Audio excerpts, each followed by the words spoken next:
Assalamu alaikum. In today's video, we are looking at the game of the one and only Boris Spassky versus Gilles Andruet. In this game, Boris Spassky was playing as a black, so Gilles started the game with the d4 and now knight to f6, c4 and after e6. This is the clear indication. If white played knight to c3, then Boris will play bishop to b4, the Nimzo Indian defense. But white didn't play it and he played knight to f3, the anti-Nimzo Indian defense, and now bishop to b4 check. This is the Bogo Indian defense. Bishop to d2, bishop captures on d2 check, queen captures on d2 and now d5 going for the center, knight to c3, short castle, e3, queen to e7 and now rook to c1. Why did white play rook to c1? It's simple because in the future if Boris Spassky play this d captures on c4, then after bishop captures on c4, white has this semi-open file. And let's say if Boris don't play this d captures on c4, then white can play c captures on d5 and after e captures on d5, again white has this semi-open file. That's why he played this rook to c1 move. Now rook to d8 and queen to c2, and now white has this battery on the c file. Knight b to d7, c captures on d5, e captures on d5, bishop to d3 and now knight to f8. Knight to f8 is a good move because this opens this diagonal for the bishop and we can play this bishop to g4 or bishop to f5. And if we talk about this knight was doing nothing on the d7 square because of this d4 pawn. That's why knight to f8 is a very important move, and later Boris Spassky can play knight to g6. Now white played knight to e2 attacking this c7 pawn, so Boris Spassky played c6,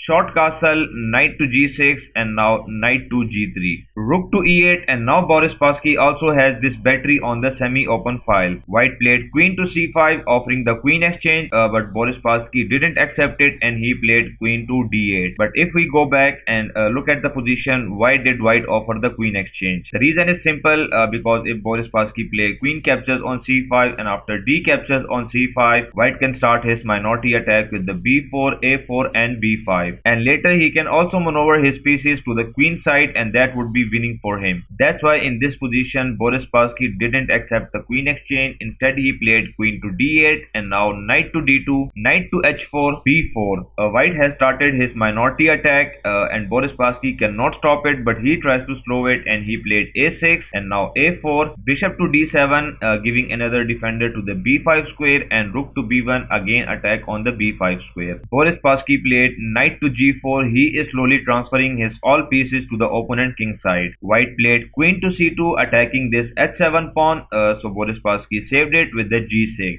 and now b5, a captures on b5, a captures on b5 and now h5. But let's go back and look at this position. If Boris Spassky play this c captures on b5, now white can play bishop captures on b5, bishop captures on b5 and after rook captures on b5. These two pawns are the big weaknesses for the Boris Spassky and that would be totally winning for the white. That's why in this position why Boris Spassky didn't play c captures on b5. Instead he played h5 and now white played b captures on c6, b captures on c6 and now rook f2 e1, and that is a mistake. If we go back, the best move for the white in this position is to play knight to b3, then knight to c5. He can also play this rook to b7, placing his rook on the 7th rank. But what is wrong with the rook f2 e1? If we go back, this rook is defending this f2 pawn, but after rook f2 e1, this pawn is undefended. That's why Boris Spassky played queen to f6, developing his queen with the tempo, attacking this f2 pawn. White played knight to f1, guarding this f2 pawn with the queen, and now Boris Spassky played